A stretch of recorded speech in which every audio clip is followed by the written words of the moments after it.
Hello everyone, this is Ninja. This is episode 9, playing Feed the Beast Unhinged version 110 on the Blockenpox server. And lately we've been having a lot of lag because of corruption that the Dimensional Doors mod causes. Like here in the overworld, there's a chunk over by, or there's like a group of chunks over by 00 that always stays loaded. And the same thing applies to the Twilight Forest, and there's corruption that's been spreading all over the place there, and Endermen are all over the place, and they stay loaded because they pick up a block. It's a lot like when a zombie will pick up like an item or something like that. It's they stay loaded, so there was quite a few Endermen over there. And I'm going to take you over there right now. I recorded a little bit earlier as I was doing the cleanup process over there. Okay, let's go check out where the problem was here. I think I'm going to disable some of this stuff because it's really killing the server. And if I want to clear these Endermen out of here, I have a tool on here called lag clear. It's a Forge bucket plugin. So it's /lag, and here's all the different things you can do with it. Clears off all the entities on the ground. That's hasn't really been much of a problem, but it's the mobs that has really been the issue here. And let's do lag check. So it says items on the ground 34, so that's no big deal. Mobs alive 1962. Now that's a little bit high. I like to kind of keep it down to 1,000. It seems like when it starts to get to above probably 2,000, it starts to cause the kind of lag where you try and open a chest and it takes like 10 seconds for the chest to actually show you its inventory. So that's been happening quite a bit lately, and yeah, it's been because of these Endermen. So let's check another thing here. Let's check chunk. This will show you where the laggiest chunk is. Largest chunk. Okay, that's different this time. Let's so maybe we don't have a lot of Endermen. Let's see where this one takes us. See, there's another command like that you can use along with this TP chunk. This will take you to that chunk. Let's see. Now I only use this for this purpose. I mean, I don't normally teleport myself around.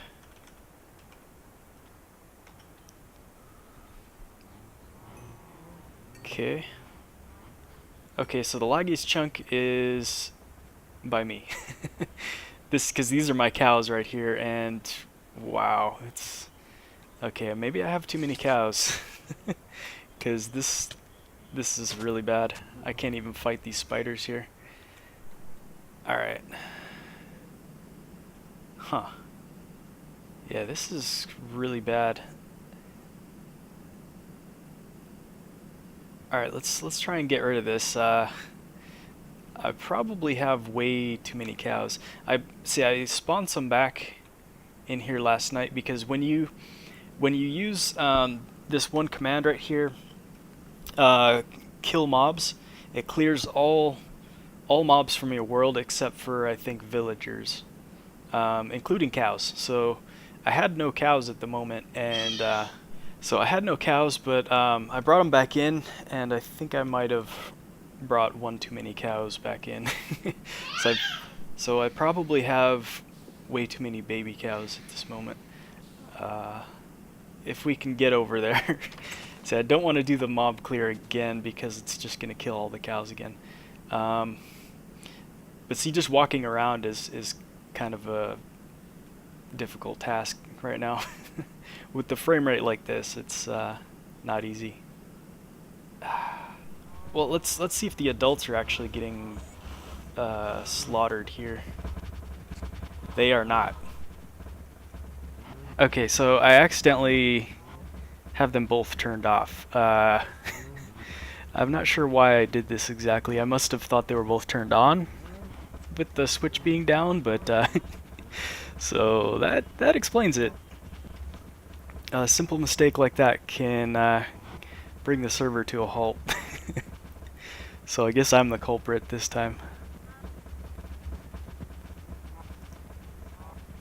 Alright, that should do it. I mean, that should start to kill him off. I'm not sure if it'll do it quickly enough. But I'm gonna actually get myself out of here because this is not easy to move around. Well, I'll come back here later and see if it's all cleared up. It's not actually killing the server, it's just killing my frame rate right here. The server can actually handle this many mobs in one area, but it's getting close to where it would lag everyone. There's probably some block lag right now actually because of this. And I think I'm going to change the server settings so if it has a buildup of too many mobs in one area, it'll automatically get rid of them. Yeah, back to normal. Back to about 25 FPS. That's decent. Okay, so let's go to that other place where there was a lot of Endermen buildup. And I made a door right to it. We'll see if some of these came back. What happens is if there's two rifts that are next to each other, rifts without a door, they'll start to connect to each other like this. And these will start spawning Endermen. And okay, so if two of these are next to each other, they'll connect to each other and they'll start spreading. So they'll start multiplying. And they spawn Endermen whether there's a player here or not. If I could actually record the like if you type in slash chunk loaders like that, it'll actually bring up a program outside of Minecraft that shows you where loaded chunks are, and there's a chunk that's always loaded here. So these will just keep spreading and spreading. And you can see the damage to the environment around here with all the Endermen because, yeah, this is crazy. There's like, yeah, they really did a number to the land around here. They took, because you figure if these guys are always spawning, they're constantly grabbing these blocks, and eventually, yeah, this would just go down to bedrock. But before that would happen, yeah, it's just gonna lag the server out because there's so many Endermen standing around. And this is nothing compared to what it was before. Like anywhere you looked around here was that all you could see was these things everywhere. I mean, I went through probably about 200 of these rift removers, and they kind of wear out quick. So yeah, but it was like this. If you walked anywhere you looked around, it was looking like this. So I have to keep removing all this stuff and constantly being attacked by Endermen because no matter where you look, there's an Enderman standing around. That's why I lit this place up too, because so you can kind of see those rifts. Because otherwise, if you're looking into darkness, you can't even see them. But anyway, I'm gonna disable the rifts from spreading because this is pretty bad, and I can't always like get rid of them. They could even be underground where you can't get to them, and maybe they're spreading out like that. So yeah, I'm just gonna disable these things from spreading like this because I don't see it as a good thing or kind of that really adds to the game other than giving us a headache with server lag. Okay, yeah, it was for any server admins out there, it is enable rift spread and just turn that to false. Okay, and we're back, and I actually applied those changes to the server, so this won't come back anymore. won't have to keep coming back here with rift removers every day and removing these things constantly.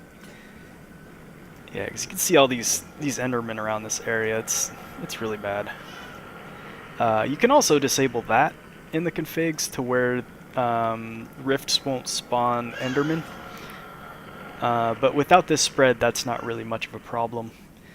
So yeah, I'll keep that in place for now. I mean, it's not a big deal.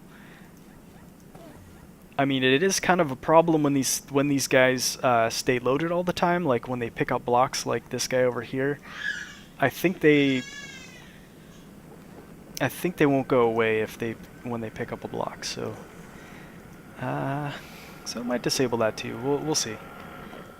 This may actually solve the problem here for good.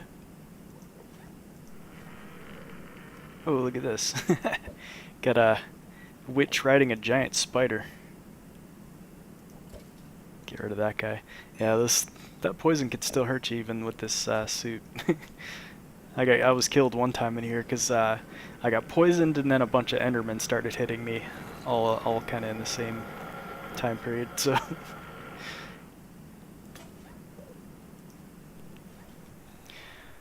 Okay, so we're back here at the house, and one of the things I've been working on quite a bit, actually has been my main focus lately, is building the fusion reactor. And for that we need tons and tons of chrome. That's been one of the hardest things to come by, because you need so much ruby dust. For each chrome, you have to put 9 ruby dust in the industrial electrolyzer. So I've been processing redstone in industrial centrifuges, but this one is fully overclocked, so this one uses quite a bit of power. If you have multiple of these and don't overclock them, they use way less power than just one of these. So I made 6 industrial centrifuges, and I set them up to a switch with export buses that'll put cells and redstone in these when you flip it, and this will just constantly make ruby dust for me. So if I have this on for just a couple more days, I'll have enough chrome to finish the project. And let me show you guys where I have it set up. I made a pocket dimension for it, and it's over here. I haven't labeled the door yet, but do that pretty soon here. Let's see, I finished the fusion coils. These are pretty much the hardest thing to make, so I got this thing out of the way first thing, because the main thing that's difficult to make for these is the iridium reflector plates, or whatever you call them. Here, yeah, let me show you the recipe for this. Yeah, these are pretty much the hardest thing to make right here. They just need tons of dense copper plates. So when you're doing this project, it's good to make a bunch of dense copper plates beforehand, and then yeah, because if you have everything automated, it takes a really long time to. You have to wait for all the copper to be processed for these things. So with that out of the way, I really have the hard part done already. Now I just need to make the other, components of this thing, which is like the energy. What do you call these? The fusion energy injectors. I need 4 of these, and I need 2 material injectors and 2 extractors, or maybe 4. I can't remember. Maybe 4 of each of these things. Yeah, for these, they're just kind of expensive with the super condensator. That's not too bad though. And then these other ones are kind of relatively cheap, so that shouldn't be hard at all. Because I already have the fusion computer, or fusion control computer, and I already have it kind of laid out here. The rest of everything is the advanced machine casings. And see right here, they need a lot of chrome because each highly advanced machine block takes 4 chrome, and then you got 6 more that you need. But it makes 4 of them, so but I figured it ended up being about 32 highly advanced machine blocks, which I have right now. I've already got that part out of the way, but I need to make the advanced machine casings, and I think I need quite a bit of chrome plates for this because it's 32 times 6, and I'll probably make a annotation for the math on that. But it's a lot of chrome that I'll need for it. I've got 100 something right now, but yeah, it's gonna take a couple more days to make that much chrome. So yeah, I'll be replacing all of these cobblestone blocks with advanced machine casings, and on top of these and on the bottom I'll also have the advanced machine casings. So that's really what I'm waiting on here. And then as you might have seen in my last LP, there's a lot of processing you have to do for the liquids that you have to inject into this thing, which is going to require building a lot of machines. I don't think I'm going to overclock them nearly as much as I did last time, because you can have less machines with a lot more overclocking. So that's going to just eat a lot of the power that you're generating with this thing. But you can have a ton of machines and a lot less power. I don't think that's going to lag the server really, so I'm going to try and go for just a ton of machines here. I might just stack them up to the ceiling. I mean, this goes up pretty far actually. So I could just make a wall of, machines here to do all the processing for this. And I think I'm going to power it with the dragon egg siphon. I can just make another one of those things and probably have enough power to kickstart this thing, because once it's going, I can just make, I can power it with its own energy, like the plasma. Can use those plasma generators. Let's see. Yeah, it's this right here. I could probably power this with one of these, actually, one or two of them. And I think you can have somewhere around 32 of these running all at once when you have this thing done. So as you can see, the max or the power output on this thing is 2048, which is what is it, EV voltage, extreme voltage. So yeah, we'll have plenty of power after this. I'm probably actually going to make a bunch of these and maybe give them to the other guys and they can use them if they want. And I'll just, you can hook it up to an energy tesseract. And I made a door that actually goes right to the middle of my base, kind of right where my book takes me. And there's no door on the outside of this thing, which is kind of weird. I don't know if that's like a bug or something, but it works. I used one of the stable, I used one of these, the stable rift signatures. So you can link a bunch of points to right here. So yeah, by next episode I might have the fusion reactor done. And I'll show you guys just how much power we'll have coming in from that. And that's really why I haven't focused too much on power generation, like expanding it outward, because the fusion reactor, is going to be the most efficient power generation. Oh, good. It looks like the mob grinder has done its job. Okay, yeah. So it's keeping this cleared out now. That was the whole issue over here. Let's check the entity count. Down to 57. So yeah, that's a lot better. That's how it should be. One problem I've realized with this farm right here is when I was killing all the mobs, all the cows would be killed off. And if the cows are killed off, that means no fertilizer production because you're not getting the sewage from these guys.